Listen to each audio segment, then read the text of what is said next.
हाँ दिव्या। अर्पिता आई है थाने से।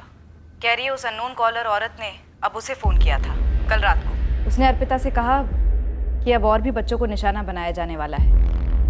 मैंने उसको बातों में लगा कर रखने की बहुत कोशिश की और भी कुछ निकलवाने की कोशिश की। उसने मुझे कल फ़ोन पर ही बता दिया था कि लालू को मारा जा चुका है। मुझे लगा कि ऐसे ही बोल रही होगी, लेकिन आज सुबह पता चला कि लालू की डेड बॉडी मिली है बेड़ा घाट में।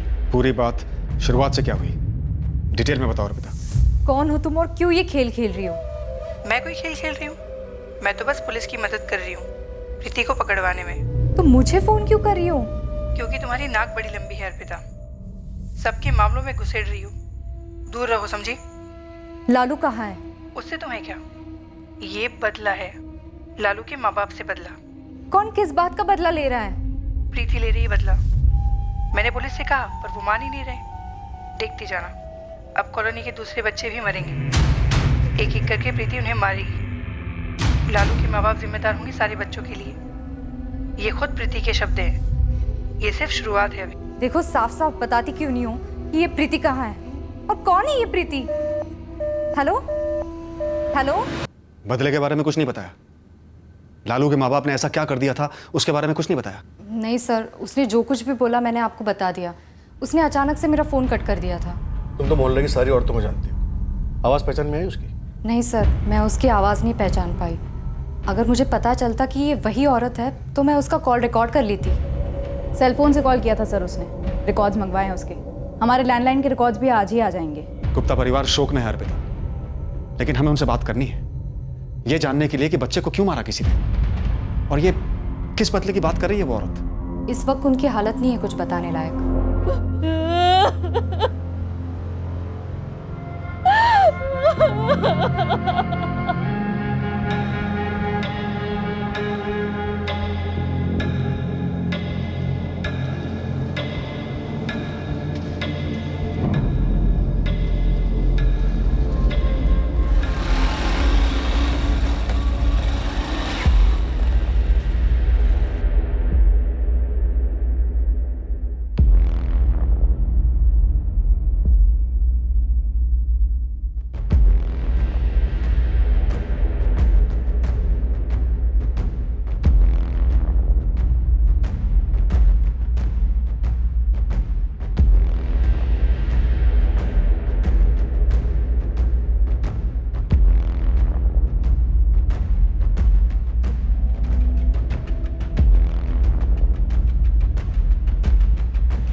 वो आदमी कौन था जिसका आना वीरू को बिल्कुल पसंद नहीं आया, जिसके साथ उसने कोई बात नहीं की, उसकी तरफ देखा तक नहीं? जितेंद्र गुप्ता, हमारे चाचा जी। और वीरू भैया को लगता है कि इन सबके पीछे वो हैं। और हम आपसे कब से पूछे जा रहे हैं किसी पे कोई शक है, किसी पे कोई शक है, तब तो आपने कुछ नहीं बताया। सर इसलिए नहीं बताया कि हमें लगा ही नहीं कि चाचा जी कभी ऐसा कुछ कर सकते हैं। कल रात में भैया ने बताया कि हो सकता है कि चाचा जी इसके पीछे हों, और आपने भी कहा था कि कोई करीबी ही हो सकता है। और हमारा चाचा जी से झगड़ा भी है। किस बात को लेकर? धंधे को लेकर। पहली दुकान पिताजी और चाचा जी ने मिलकर खोली थी, उसके बाद जितनी भी दुकानें सब भैया ने खोली हैं। अब चाचा जी को उसमें हिस्सा चाहिए। ना तो उसमें उनकी लागत है और ना ही मेहनत। कब की बात है ये? सर 12 साल पहले की। और वीरू को लगता है कि अब जाकर जितेंद्र गुप्ता ने अपना बदला लिया। शुरुआत में हमें ऐसा लगा ही नहीं, लेकिन अब किसी ने हमारे लालू को छीन लिया है तो हमें लगता है कि उन्होंने किया है। जीतू चाचा जी।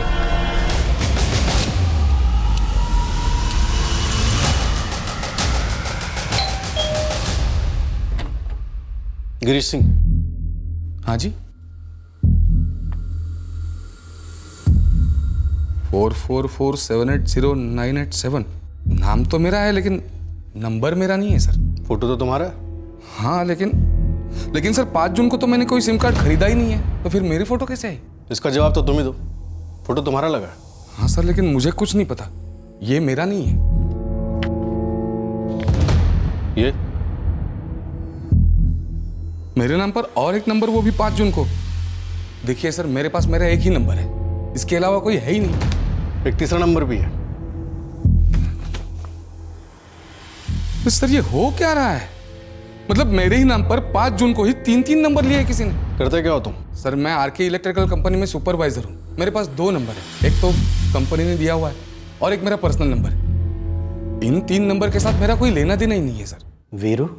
वीरू ने मेरा नाम लिया। वीरू ने कहा कि मैं ऐसा कर सकता हूँ। क्या आपने ऐसा किया जितेंद्र जी? लालू मेरे पोते जैसा था मैडम। बहुत दुख हुआ है सुनकर कि वीरू ने ये मान लिया कि मैंने, उसके सगे चाचा ने उसके बेटे को अगवा किया और उसे मार दिया। हमें पता चला आप 1 जून से 4 जून के बीच में जबलपुर में नहीं थे। मेरी पत्नी की रिश्तेदारी में एक शादी थी इंदौर में, पूरे परिवार के साथ वहाँ गया था। वापस लौटा तो पता चला कि लालू गायब है। कैसे पता चला? वीरू या सुरेन ने फोन करके बताया? फ़ोन किसी का नहीं आया था, दूसरे रिश्तेदारों और दोस्तों से पता चला। वैसे हमारे बीच फ़ोन कभी होता नहीं है ज़्यादा। हाँ, एक तनाव है ज़रूर। तनाव? हाँ, तनाव, वही धंधे को लेकर।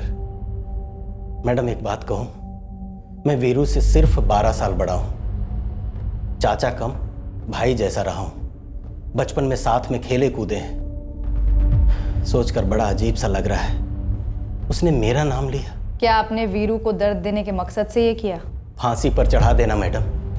अगर आपकी तहकीकात में ये पता चले कि ये सब मैंने किया है, मेरे लिए इससे बड़ी बदनामी की बात और क्या हो सकती है? नहीं सर, मैं तो नहीं जानता इसे। सर मेरे समझ में नहीं आ रहा है कि कोई मेरा फोटो देकर, मेरी एड्रेस प्रूफ देकर 3-3 सिम कार्ड खरीदता है और ऐसा क्राइम करता है। कोई तुम्हारी जान पहचान का ही होगा गिरीश। नहीं सर, मैं तो ऐसे किसी क्रिमिनल को नहीं जानता। सीधा साधा आदमी हूँ सर, सीधी सादी जिंदगी है मेरी। तीनों नंबर्स की लोकेशंस जबलपुर में ही अलग अलग दिखा रहे हैं। तीनों प्रीपेड सिम कार्ड हैं और तीनों को अलग अलग जगहों से खरीदा गया। एक दमोह से, एक सागर से और एक ग्वालियर से। और तीनों को 5 जून को खरीदा गया। 3 जून को लालू को एक आदमी ने किडनैप किया। 5 जून को सिम कार्ड्स खरीदे गए एक आदमी गिरीश सिंह के नाम पर। 5 जून की शाम को हमें एक अज्ञात औरत का फोन आता है जो एक दूसरी औरत प्रीति का नाम लेती है, जिसकी हमने डिटेल में पूछताछ की मगर कुछ नहीं निकला। जैसे गिरीश के नाम का इस्तेमाल किया गया सिम कार्ड खरीदने के लिए, ऐसे ही शायद प्रीति और उसके पति संजय के नाम का इस्तेमाल किया गया हमें गुमराह करने के लिए। शायद वो फोन करने वाली औरत ही मास्टरमाइंड हो। वीरू के चाचा जितेंद्र गुप्ता की पूरी स्कैनिंग हुई, कुछ हाथ नहीं लगा। लगता है इनकी एक टीम है। लालू का किडनैप करने वाला वो आदमी और कॉल्स करने वाली औरत, जरूर इनकी साजिश रही हो। 3 जून को उस आदमी ने लालू का किडनैप किया और उसे मार दिया। 5 जून को इन लोगों ने सब तय किया होगा और कॉल्स करने शुरू किए हमें गुमराह करने के लिए। चलो एक बात तो समझ में आती है कि कॉल्स हमारा ध्यान बटाने के लिए किए गए, लेकिन जुर्म का मकसद, उसकी तरफ तो एक भी इशारा नहीं हुआ अभी तक। अर्पिता से बात करते वक्त उस औरत ने बदले की बात की थी, वीरू और राधिका गुप्ता से बदला। वो तो एक और चाल हो सकती है, झूठा एंगल खुलवाने के लिए, या फिर वीरू या राधिका में से कम किसी एक के साथ खूनी का कोई झगड़ा रहा हो। अज्ञात महिला कॉलर ने कहा था कि मोहल्ले के दूसरे बच्चे भी शिकार किए जाएंगे। इसके चलते हमने हमारी एक पेट्रोल टीम भवानी नगर में तैनात कर दी। साथ ही हमारे आदमी सादे कपड़ों में भी बच्चों के आसपास नजर रख रहे थे। अगर यह धमकी सच थी तो उसे हर हाल में रोकना था हमें। एक और बच्चे के साथ इतना भयंकर हादसा होने देने का सवाल ही नहीं था। फिर अचानक से अज्ञात महिला ने फोन करना बंद कर दिया। हम इस केस में फिर से वहीं पहुंच गए जहां से शुरुआत की थी, एक अंधी गली। सर आपने हमसे 100 बार पूछा है, हमने आपको 100 बार बताया, और हमें सच में नहीं पता कि कौन हमसे कैसी दुश्मनी निकाल रहा है। तुम्हारे जितेंद्र चाचा तो नहीं है जिस पर तुम्हें शक था? हमने उन्हें बारीकी से टटोला है। फिर कौन है जो हमें इतना बड़ा घाव दे गया? कौन और क्यों? हमने बच्चे उठाने वाले सारे हिस्ट्री शीटर्स को भी खंगाला है, कहीं कुछ मिला नहीं। हमने बच्चों को मॉलेस्ट करने वाले एंगल के बारे में भी सोचा, किसी ने शायद बच्चे के साथ बलात्कार किया हो, लेकिन ऐसा कुछ हुआ नहीं है, सिर्फ कत्ल हुआ है। कौन है सर? कौन? बस एक बार उसे मेरे सामने लाकर खड़ा कर दे। मेरे 6 साल के मासूम बच्चे को क्यों मार दिया गया सर? क्यों?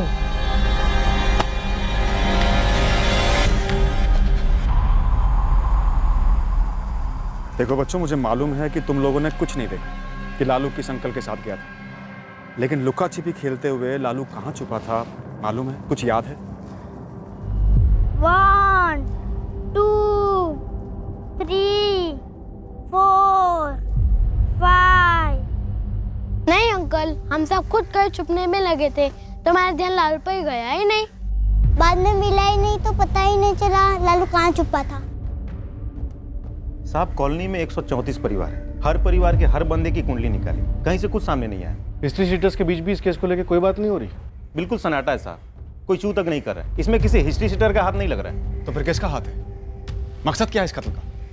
कोई निजी मामला नहीं, कोई विकृत मामला नहीं।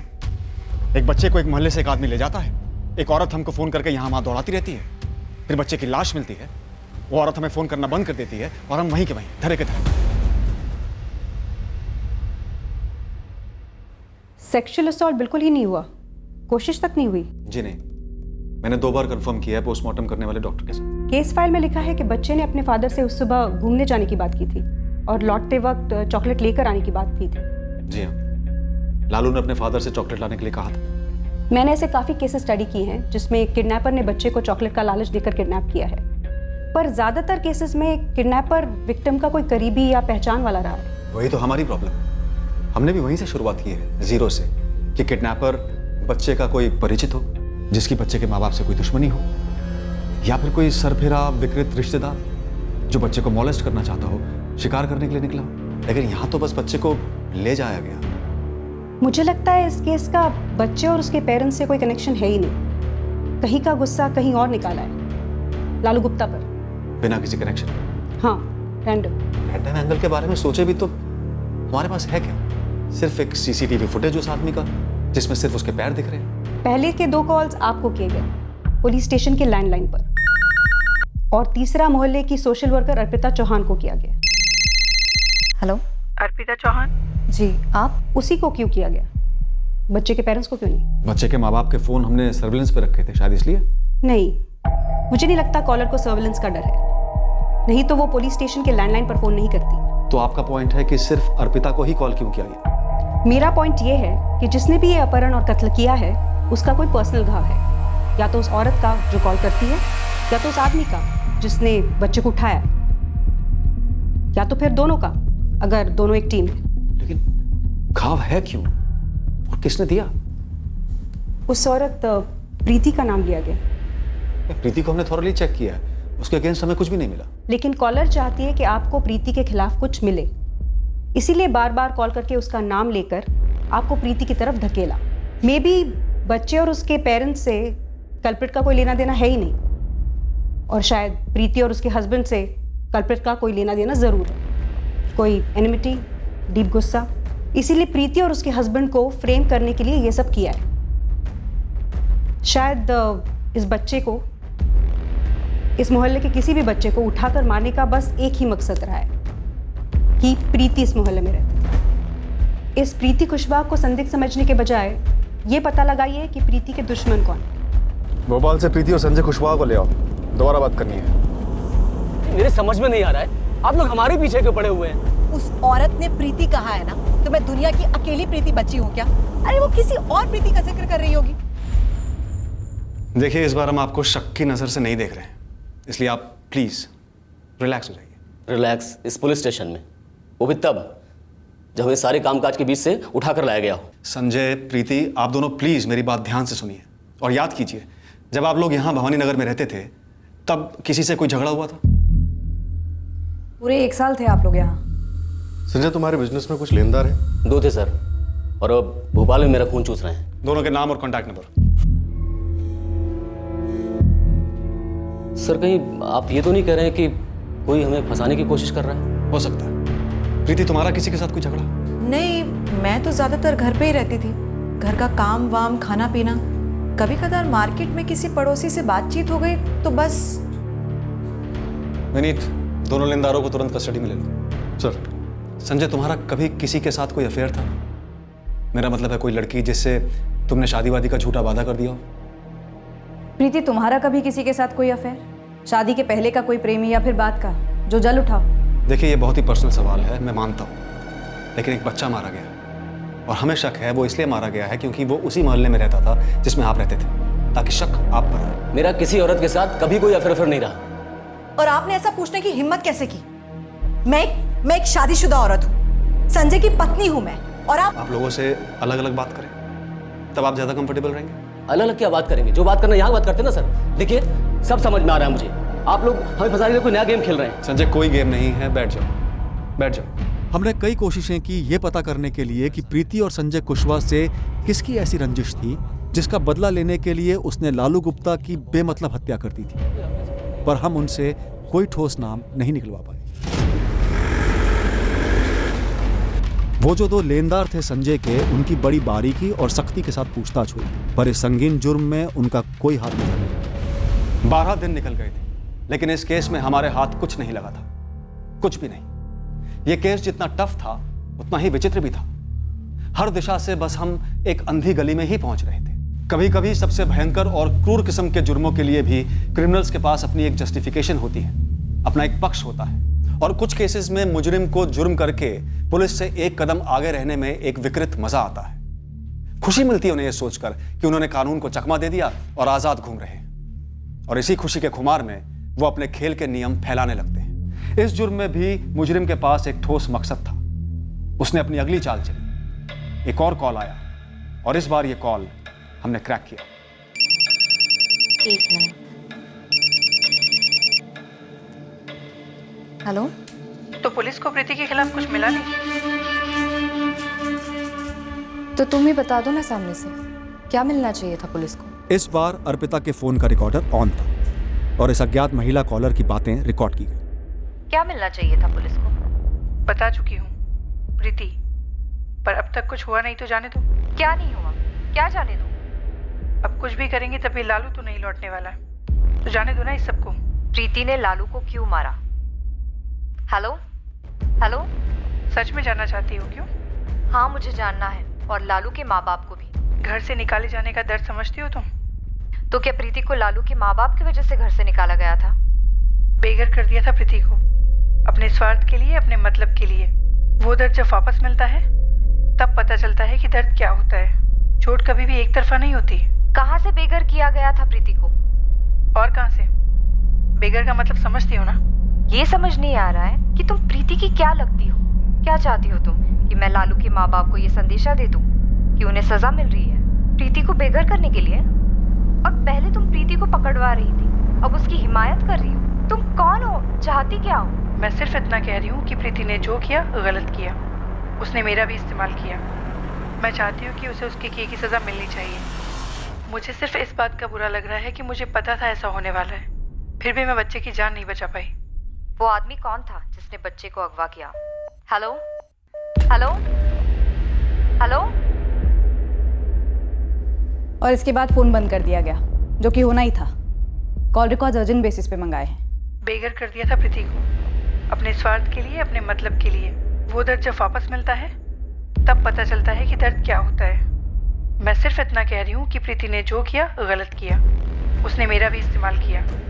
मैं चाहती हूँ कि उसे उसके किए की सज़ा मिलनी चाहिए। मुझे सिर्फ इस बात का बुरा लग रहा है कि मुझे पता था ऐसा होने वाला है, फिर भी मैं बच्चे की जान नहीं बचा पाई। ये मेरी आवाज़ नहीं है सर, और ना मैं इस आवाज़ को पहचानती हूँ। मुझे कभी कहीं से बेघर नहीं किया गया है सर। पिछले 6 साल से बहुत आराम से संजय के साथ रह रही हूँ, और उसके पहले झांसी में अपने मम्मी पापा के साथ इज्जत से रही हूँ, इज्जत से विदा हुई हूँ। हमें फालतू में इस मामले में घसीटा जा रहा है। वीरू ये जिस औरत की बात कर रही है, लगता है ये प्रीति कुशवाहा तो नहीं है। पति पत्नी दोनों की बैकग्राउंड की बाल की खाल की है हमने। फिर ऐसी दूसरी कौन सी प्रीति है जिसको बेघर किया गया था, चोट पहुंचाई गई थी? मैंने किसको बेघर किया? मैंने किसको चोट पहुंचाई? मैंने कभी किसी को बेघर नहीं किया, और क्यों करूंगी मैं? शादी के पहले मायके में कुछ हुआ था? कोई प्रीति नाम की लड़की थी, रिश्तेदार या किराएदार? जी नहीं। और प्रीति तो छोड़िए, मेरी पूरी जिंदगी में मैंने किसी के साथ ऐसा झगड़ा नहीं किया, ना मेरे घर वालों ने। राधिका से शादी के पहले कोई और थी तुम्हारी लाइफ? नहीं थी। राधिका और मेरी अरेंज मैरिज थी। कभी किसी और के साथ अरेंज मैरिज होते होते टूटी हो, या फिर किसी लड़की को कभी तुमसे एक तरफा प्यार हुआ हो? सर, अरेंज शादी में सभी 3-4 लोगों को देखते। मैंने भी 3-4 लड़कियों को देखा था। पर कभी किसी को बेघर नहीं किया। ये औरत भी किश्तों में सुना रही है दास्तान, और वो भी ऐसी दास्तान जो कहीं मेल नहीं खा रही।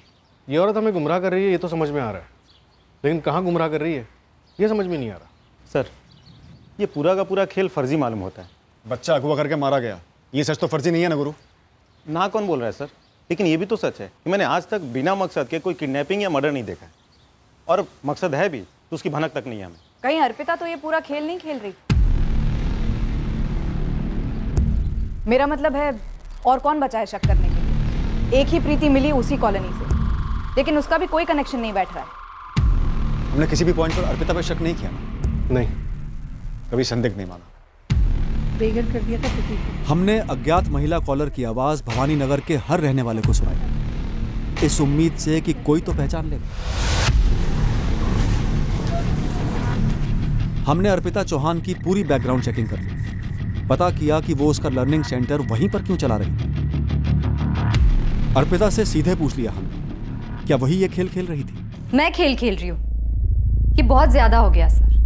मैं आपकी इतनी मदद कर रही हूँ आउट ऑफ द वे जाकर, और आप मुझे पर शक कर रहे हैं। आपने मेरे माँ बाप को फोन किया था मेरे बारे में पूछने के लिए कि मैं लर्निंग सेंटर यहाँ क्यों चला रही हूँ?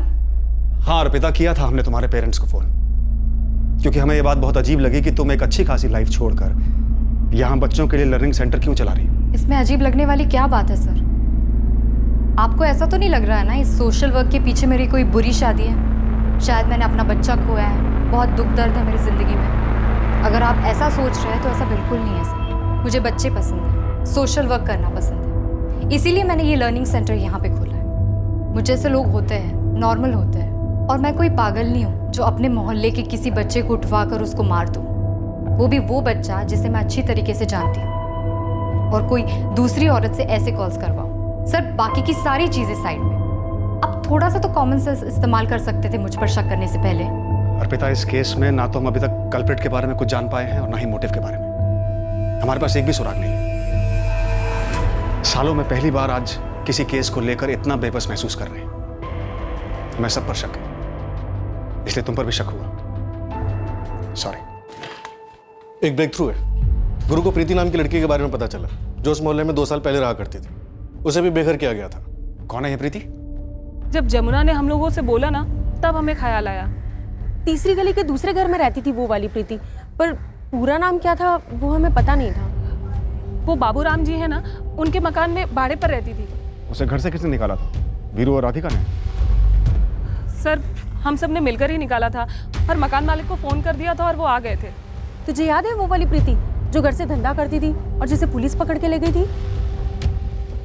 तो ये प्रीति घर से धंधा करती थी, इसलिए आप लोगों ने उसे घर से निकाल दिया या निकलने को कहा? हाँ सर, उसे 6 महीने की जेल भी हुई थी।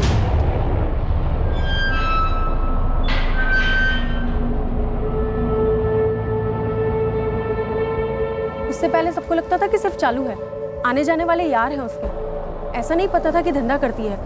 एक और खबर पहले थी उस टाइम कि उसने 2-3 लड़कियों की झूठी शादी करवा के उन्हें बेच दिया।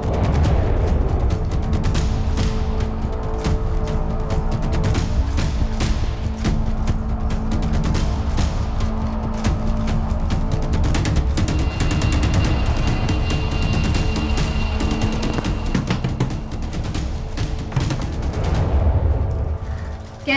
अब भी क्या घर खाली करो और निकल हमारे मोहल्ले से। तुरंत सामान बांधना शुरू करो और निकल यहाँ से। अच्छा, तुम्हारे बाप का खाती हूँ, किराया देती हूँ, वो भी पूरे का पूरा। तुम लोग होती कौन हो मुझे इस घर से निकालने वाली? हम इस मोहल्ले के शरीफ घरों की शरीफ औरतें हैं, यहाँ पर धंधा चलने नहीं देंगी तुम्हारा। अपनी शराफत अपने पल्लू में बांधकर अपने घर पे रखो। मेरा मूड खराब मत करो, फुटो यहाँ से। तू चल बारा, तेरे को दिखाती हूँ मैं। हाथ किसको लगा दिए? कसम, मेरा हाथ उठाना तो यही के यही सबके सब रेंगे लगेंगी। मैंने इतनी मार खाई और इतनी मार मारी है ना कि कसम से 10 जन्म तक तुम लोग मेरा मुकाबला नहीं कर पाओगी। समझ गई? निकलो यहाँ से। तू यहाँ से निकल और कहीं और जाके मारपीट कर। हम तुझे यहाँ नहीं रहने देंगे, और हमने मकान मालिक बाबूराम जी को भी बुला लिया है। ए, जो भी नाम है तेरा, तेरे घर पे आती हूँ धंधा करने। तेरे पति को बहलाया फुसलाया मैंने। हमें ऐसे वैसे लोग नहीं चाहिए इस मोहल्ले में। तुम्हारे कस्टमर्स आते जाते रहते हैं, हमारे छोटे बच्चे हैं, उन पर क्या असर होगा इस गंदे माहौल का? तू अपना सामान समेट और निकल यहाँ से। फिर मकान मालिक बाबूराम जी आए और उसे घर से निकलना ही पड़ा। बहुत गुस्से में निकली थी वो यहाँ से। हाँ, उसने तो मारपीट की धमकी भी दी थी। हे राम, कहीं उसी ने तो नहीं किया ये सब? नहीं सर, इन सब के बीच में मैंने उसे कभी कुछ नहीं कहा। मैंने भी नहीं कहा। मुझे तो ये सारी बातें काफी बाद में पता चली, और उस वक्त तो मैं यहाँ थी भी नहीं। जो आवाज हमने आपको सुनाई थी वो प्रीति की हो सकती है? सर 2 साल पहले की बात है, आवाज़ कैसे याद रहेगी? मकान मालिक बाबूराम का नंबर और एड्रेस दीजिए। मोहल्ले की बाकी औरतों ने उस प्रीति को घर से निकाला। उस वक्त तो हम वहाँ थे भी नहीं। पूरे मोहल्ले से बदला लेने के लिए उसने हमारे बच्चे को निशाना बनाया। सर मुझे पता होता कि वो धंधा करती है तो मैं उसको मेरा घर किराए पे क्यों देता? और दिया भी तो बिना किसी एग्रीमेंट के। कोई फोटो, कोई एड्रेस, कोई फोन नंबर, कुछ तो होगा तुम्हारे पास। सर जब घर से ऐसे ही निकाल दिया तो एग्रीमेंट नंबर वो सब रख के क्या करता? फेंक दिया। तुम्हारे पास कैसे आई थी? कोई तो होगा जो उसके बारे में जानता होगा।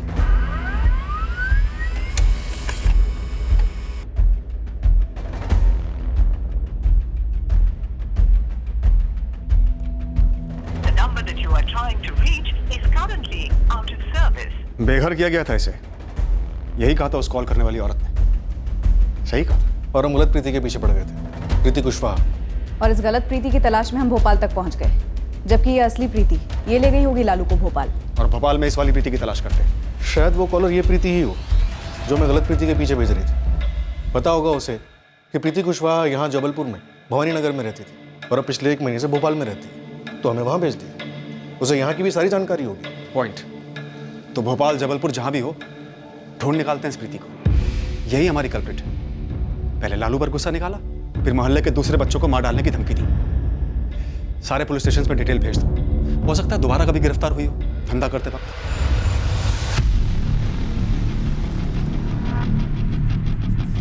अब इस दूसरी प्रीति के लिए जबरदस्त खोज शुरू हुई। हमें यकीन था कि यही प्रीति इस जुर्म के पीछे है। भोपाल का चप्पा चप्पा छाना गया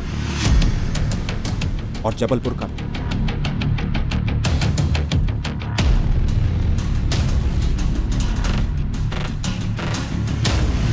इस प्रीति के व्यवसाय की जानकारी होने के कारण हमने राज्य भर के रेड लाइट एरियाज को टारगेट किया, इस उम्मीद से कि प्रीति हमें यहीं कहीं मिल सकती है।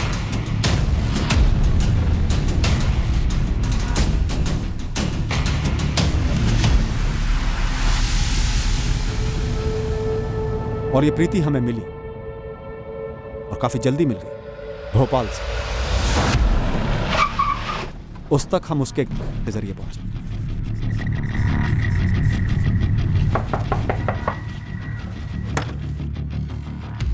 जी? लालू गुप्ता को तूने यही मारा? लालू गुप्ता? कौन है ये?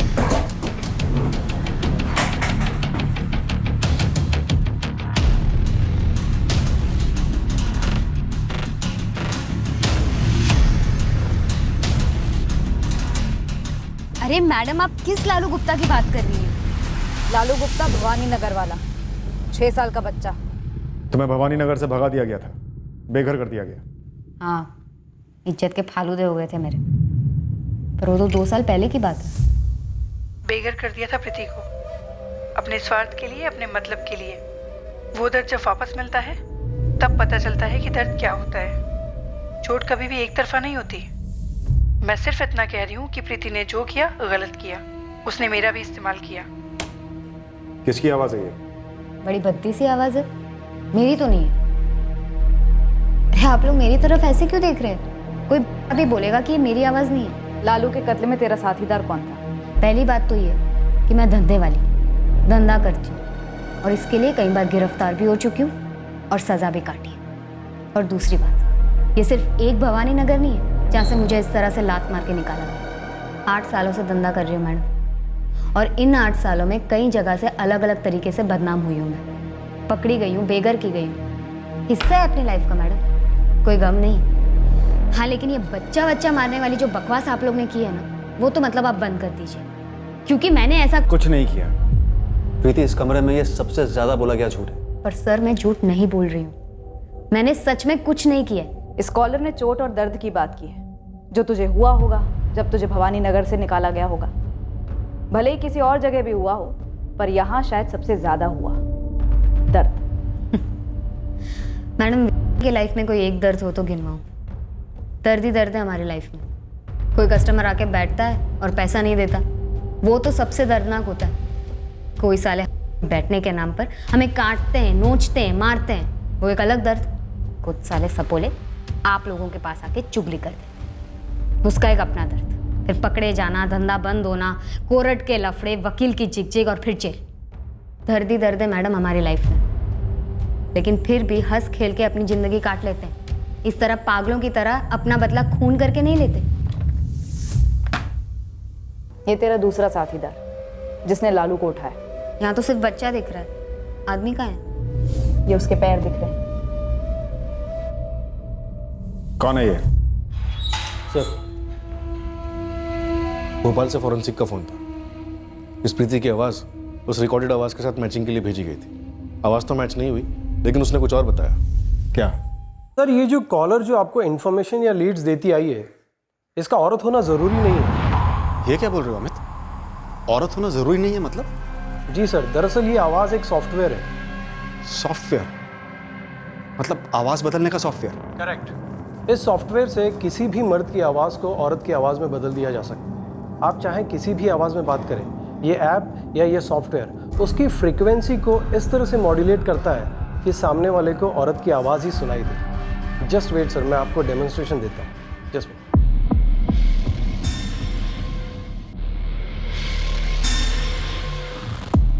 सर, मैं अब इस ऐप के जरिए आपसे बात करूंगा।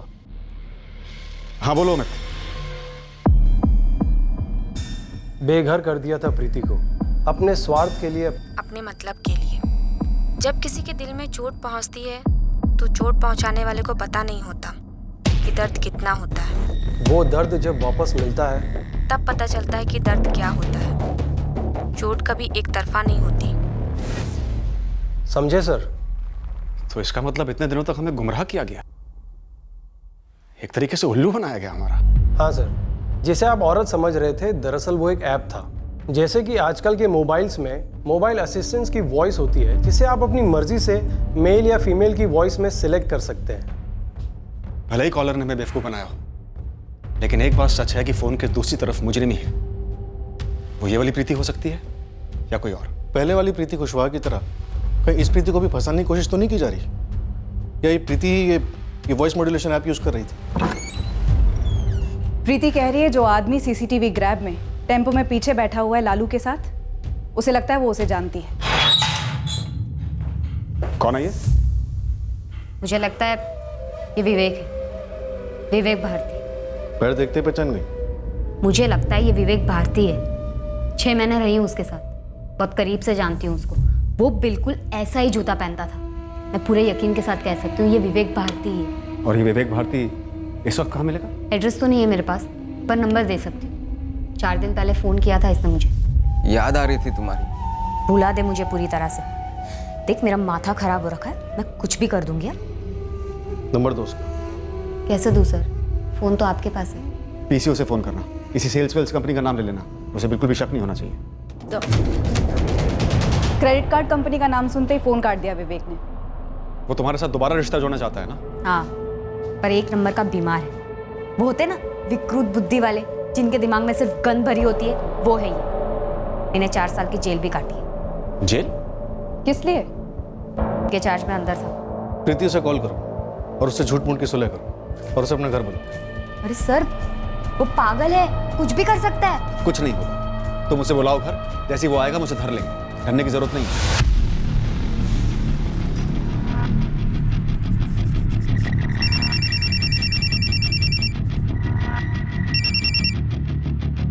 हेलो प्रीति। विवेक, कैसे हो तुम? बोलो ना। आखिरकार हमारे असली मुजरिम के करीब पहुंच गए।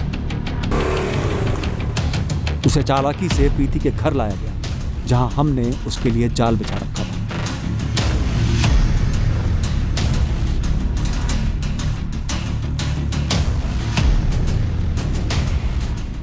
हमें जरूरत ही नहीं पड़ी कि प्रीति के जरिए हम विवेक भारती की पहचान करवाएं। उसकी तस्वीर हमारे पास पहले से थी। जबलपुर के एक दूसरे थाने में उसके क्रिमिनल रिकॉर्ड्स थे। जहां उसे के लिए गिरफ्तार किया गया।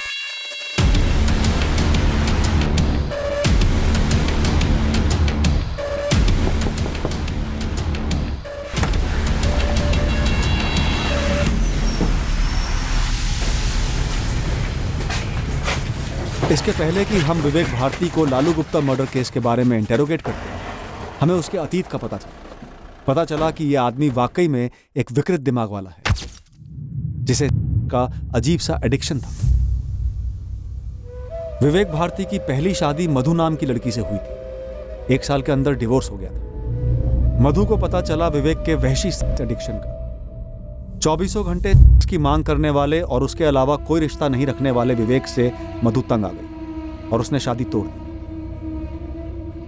बहुत जल्द विवेक की जिंदगी में नम्रता आई और विवेक उसके साथ रिश्ता बनाने में कामयाब हो गया। अपने घर वालों की मर्जी के खिलाफ नम्रता विवेक के साथ भागकर जबलपुर चली आई, जहां से विवेक बिलोंग करता था। नम्रता को बहुत जल्द पता चलने वाला था विवेक के एडिक्शन के बारे में। नम्रता भी विवेक की असलियत जानकर विवेक को छोड़कर भाग गई, पर विवेक ने उसका पीछा नहीं छोड़ा। वो उसके पीछे पागलों की तरह पड़ा रहा, उसे परेशान करने लगा। इसके चलते नम्रता ने विवेक के खिलाफ की शिकायत की और विवेक ने 4 साल जेल में बिताए। मुझे मालूम था ये विवेक जेल से निकला है, क्योंकि मैं भी उसी टाइम पे जेल से निकली थी। मेरी फ्रेंड है वंदना, उसने मिलवाया था मुझे इस विवेक से। उसका पति विवेक के साथ जेल में था। कैसा आदमी है ये विवेक? पागल तो है ही, जैसे मैंने आपको बताया, पर एक बात है सर, काफ़ी अच्छे खानदान से, पढ़ा लिखा है। सागर में रहते हैं उसके भाई बहन, पुश्तैनी ज़मीनें, हवेली, सब कुछ है। माधव बता रहा था कि कोई सेल्समैन का काम करता है ये विवेक, लेकिन काफ़ी तगड़ी पार्टी है।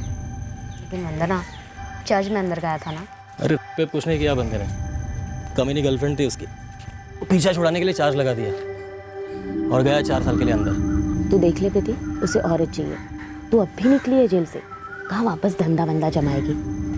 और इतना ज़रूर बता दूँ, तुझे संभालने की अच्छी औकात रखता है वो, पुश्तैनी पैसे है उसके पास। उनकी बात बिल्कुल सही थी मैडम, पैसों की कमी नहीं थी, पर एक नंबर का सरफिरा है, पागल है बिल्कुल। के मामले में? क्योंकि कंपटीशन लग जाए ना तो ओलंपिक जीत के आए, आधे आधे घंटे पे तलब लगती थी। उसके लिए ना लाइफ में और कुछ मायने नहीं रखता था इसके अलावा। अच्छी खासी देखभाल तो करता हूँ तेरी, थोड़ा सा चार पैसे क्या देता है दाल रोटी के, समझ के क्या रखा है? मशीन हूँ मैं, हाँ? या कोई साइकिल हूँ जो चढ़ गया चलाने लगे? प्लीज मुझे घर से बाहर मत निकाल प्रीति, प्लीज। ड्रामा मत कर, बहुत आए तेरे जैसे, बहुत देखे मैंने, समझ गया? अब भी क्या यहाँ से नहीं निकला ना तो पुलिस में जाके चट ठोक दूंगी। चल निकल। ऐसा मत बोल प्रीति, ऐसा मजाक में मत बोल प्लीज। देख, समझने की कोशिश कर प्रीति, मुझे तेरी जरूरत है। तेल लगाने गई तेरी जरूरत, जाके ना किसी दीवार से चिपक जा। अरे के परे है तू, बीमार साले। निकल निकल यहाँ से, निकल। प्रीति मेरे को घर आने देना। तो फिर से आ गया? खुद का दिमाग तो सड़ा चुका था ये, अब मेरा दिमाग सड़ाने पर तुला था। हेलो, बोला था ना तेरे से फोन मत करना। फोन कर करके दिन रात दिमाग चाटता था मेरा। 1 महीने से शांत था, फोन वोन कुछ नहीं, पर अभी 4 दिन पहले फोन आया था। मुझे तो लगता है मैडम वो पूरी तरह से हो चुका है, बच्चे को मार डाला और अब लड़की की आवाज निकाल के मुझे फंसाना चाहता है। और तुम्हें पता ही नहीं कि उसने बच्चा उठाया नहीं उठाया? सर पता होता तो चुप नहीं बैठती, एक बार फोन करके आपको वार्निंग जरूर देती।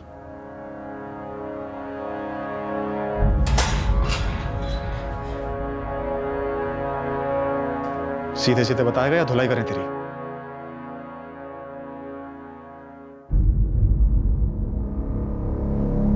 उसने जज की धमकी नहीं देनी चाहिए थी। उस प्रीति ने, पहले नम्रता ने फंसाया, फिर ये प्रीति। समझ क्या रखा है? बच्चे लालू ने क्या बिगाड़ा था? कुछ नहीं, मैं प्रीति को फंसाना चाहता था। आवाज बदलने वाला ऐप, ये पहले से तेरी प्लानिंग थी? गिरीश सिंह की फोटो यूज करके उसके नाम पे 3 सिम कार्ड खरीदे तूने? बच्चे को मारने के बाद मुझे समझ नहीं आ रहा था कि मैं ये बात प्रीति तक कैसे पहुंचाऊं। फिर एक रद्दी की दुकान में एक पुराने लाइसेंस के साथ मुझे उस गिरीश सिंह का फोटो मिला और वॉइस ऐप मेरे पास पहले से ही था। बच्चा लालू तेरे साथ चुपचाप आ गया था, चिल्लाया विल्लाया नहीं? उसे चॉकलेट चाहिए।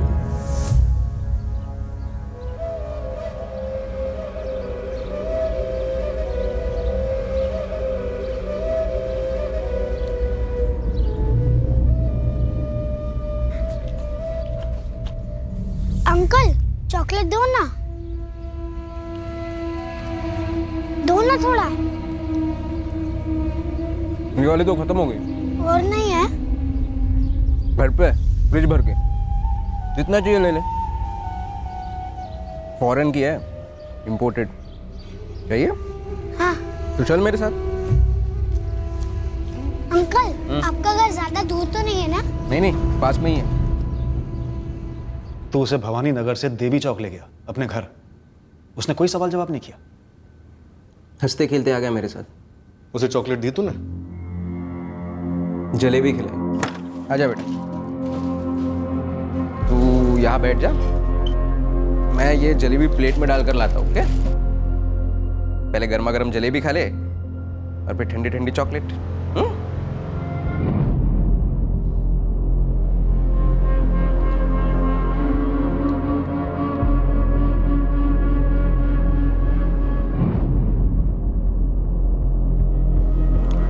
अंकल अब जल्दी से मुझको चॉकलेट दे दो, फिर मुझे घर भी जाना है।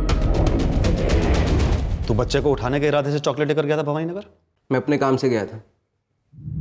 चॉकलेट खाना तो मुझे खुद को पसंद है,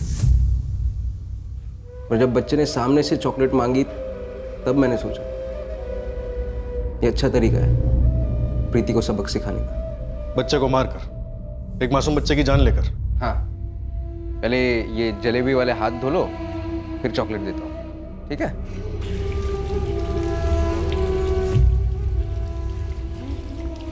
नाम क्या है तुम्हारा? वैसे तो मेरा नाम ललित है, लेकिन सब लोग मुझे प्यार से लालू बुलाते हैं।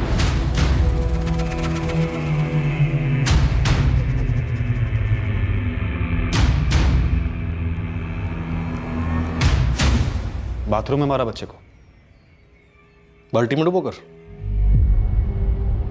लाश को कब ठिकाने लगाया? उसी रात को। उठ, खड़ा हो।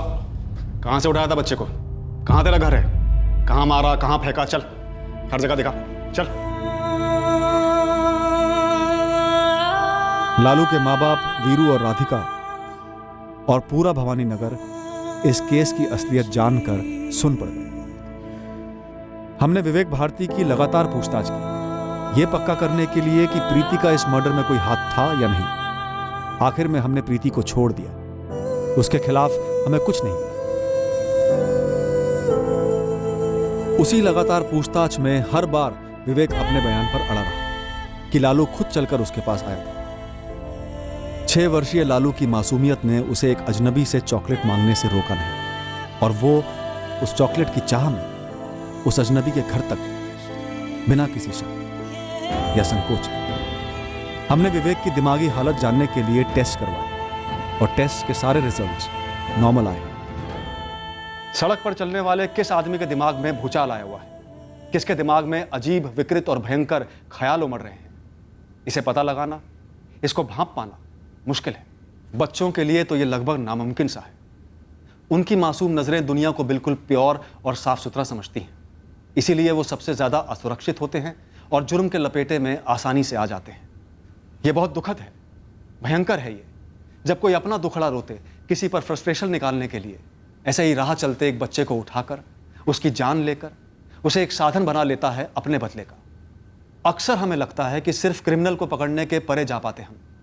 काश क्रिमिनल इरादे को पकड़ पाते हम, इससे पहले कि वो जुर्म का लावा बनकर उमड़ पड़े। अगले हफ्ते फिर मिलेंगे एक नए केस के साथ। क्राइम पेट्रोल सतर्क। जय हिंद।